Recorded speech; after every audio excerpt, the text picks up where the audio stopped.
was during the worst time. My father had been killed in the mine accident 3 months earlier in the bitterest January anyone could remember. The numbness of his loss had passed, and the pain would hit me out of nowhere, doubling me over, racking my body with sobs. "Where are you?" I would cry out in my mind. "Where have you gone?" Of course, there was never any answer.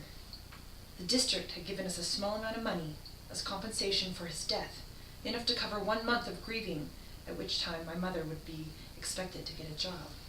Only she didn't. She didn't do anything but sit propped up in a chair, or more often huddled under the blankets on her bed, eyes fixed on some point in the distance.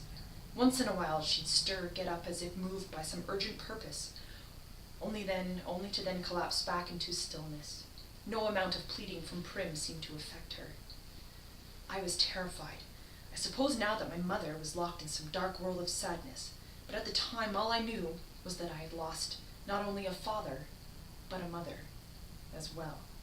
At 11 years old, with Prim just 7, I took over as head of the family. There was no choice. I bought our food at the market and cooked it as best I could and tried to keep Prim and myself looking presentable, because if it had become known that my mother could no longer take care of us, the district would have taken her away, us away from her, and placed us in the community home. I'd grown up seeing those home kids at school. The sadness, the marks of angry hands on their faces, the hopelessness that curled their shoulders forward. I could never let that happen to Prim. Sweet, tiny Prim, who cried when I cried before she even knew the reason, who brushed and played at my mom's hair before we left for school, who still polished my father's shaving mirror each night because he'd hated the layer of coal dust that settled on everything in the seam. The community home would crush her like a bug, so I kept our predicament a secret.